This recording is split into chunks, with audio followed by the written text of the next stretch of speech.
जय जगन्नाथ, जय पंचसखा। आपका हमारे चैनल पर स्वागत है। आज हम इस विषय पर चर्चा करेंगे कि पंचसखा महापुरुषों ने खंड प्रलय से रक्षा के लिए कौन सा मंत्र अपने मालिका ग्रंथों में लिखा है। महापुरुष शिशु अनंत दास कहते हैं कि ऐसे ऐसे सन्यासी उत्पन्न होंगे जो केवल शिष्यों को ठगने का काम करेंगे।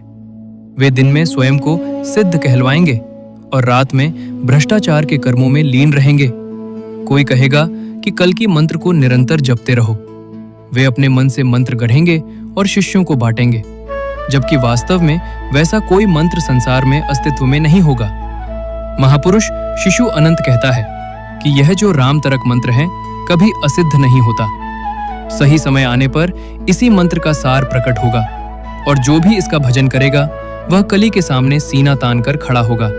प्रलय आएगा और सब कुछ डूब जाएगा, लेकिन यह राम तारक मंत्र नरक सागर से उद्धार पाने के लिए नौका होगा।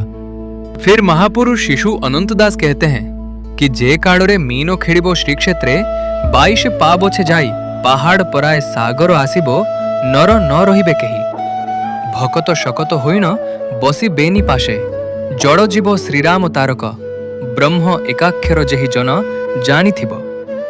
अर्थात जिस समय श्री क्षेत्र की 22 पाबच अर्थात 22 सीढ़ियों पर मछलियां खेलेंगी और समुद्र का पानी पहाड़ की तरह विशाल लहरें बनकर आएगा, तब कोई भी नर नहीं रहेगा।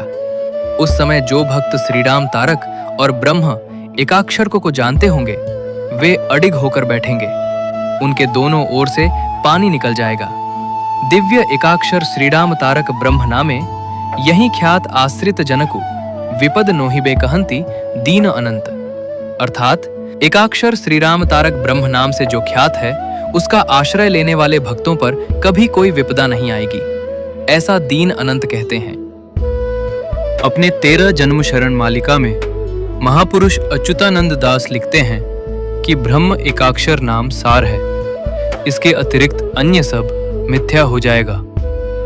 श्री राम तारक मंत्र ही सभी भक्तों का उद्धार करेगा, यह ध्रुव सत्य है। से राम तारक मंत्र षडाक्षर पचुक होइब सखा। महापुरुष अच्युतानंद दास यहाँ भी प्रमाण देते हैं कि 6 अक्षरों वाला श्री राम तारक मंत्र आगे चलकर सखा बनेगा, अर्थात सहायता करेगा। इसी प्रकार कलयुग पुराण में भी महापुरुष शिशु अनंत दास प्रमाण देते हैं कि जब युगाब्द 5003 होगा, जिसके विषय में हम पहले कह चुके हैं कि यह मुकुंद देव चतुर्थ के काल में पड़ेगा, उस समय देवियां घर घर में प्रवेश कर संहार करेंगी। मृत्यु के शव घर घर में पड़े रहेंगे, जिन्हें घरों के भीतर प्रवेश कर सियार और कुत्ते खाएंगे। वही समय होगा जब मंत्र वेद वचन नहीं मानेगा। उस समय भक्त बैठकर ब्रह्म एकाक्षर का जप करेंगे, तब देवी गण कुछ नहीं करेंगी। आने वाले वीडियो में हम इस विषय पर भी चर्चा करेंगे कि आगे एक नर प्रलय भी होने वाला है, जिसके प्रमाण अनेक मालिका ग्रंथों एवं पुराणों में प्राप्त होते हैं। इस प्रकार पंचसखा महापुरुषों ने लिखा है कि उस खंड प्रलय एवं देवी गणों से रक्षा के लिए ब्रह्म एकाक्षर और 6 अक्षरों वाला राम तारक मंत्र ही आश्रय बनेंगे। जब समय आएगा तब इन्हें प्रकाशित और प्रदान किया जाएगा। अब प्रश्न ये उठता है कि मूल ब्रह्म एकाक्षर तो वैदिक प्रणव है, जैसा कि गीता में कहा गया है, और उसका जप वही कर सकते हैं जिनका उपनयन संस्कार हुआ हो, एवं अन्य लोगों को तांत्रिक प्रणव अथवा देवी प्रणव का अधिकार प्राप्त है। तो वर्तमान समय में हमें क्या करना चाहिए? वर्तमान में हमें नाम जप में स्थित रहना चाहिए। जब समय आएगा तब ये दोनों मंत्र प्रकाशित किए जाएंगे और प्रदान किए जाएंगे। किंतु जो लोग अहंकारवश आजकल मनमाने ढंग से मंत्र गढ़ के दे रहे हैं, जिसका उल्लेख शास्त्रों में नहीं है, ऐसे शास्त्रों का उल्लंघन कर शिष्य समूह बढ़ा रहे हैं, उनकी परीक्षा देवी गणों द्वारा लिया जाएगा। इसीलिए शास्त्रों के अनुसार कलयुग में सभी के उद्धार के लिए 16 नाम 32 अक्षरों वाला हरे कृष्ण महामंत्र ही प्रकाशित करना चाहिए, जिसे स्वयं चैतन्य महाप्रभु ने समस्त मानवता के उद्धार हेतु प्रकट किया।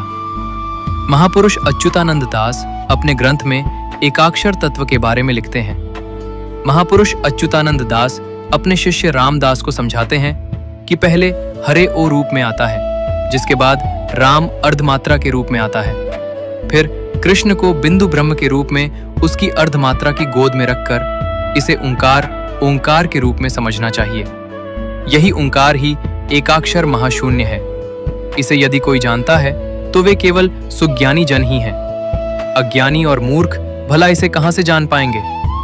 हे राम, तुम्हारे संशय को दूर करने के लिए ही मैंने ये कहा है। तुम्हारा संशय दूर हो और तुम्हारे पाप नष्ट हों।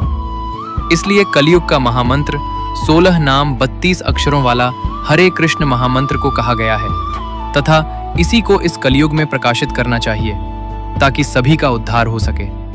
जय जगन्नाथ, जय पंचसखा।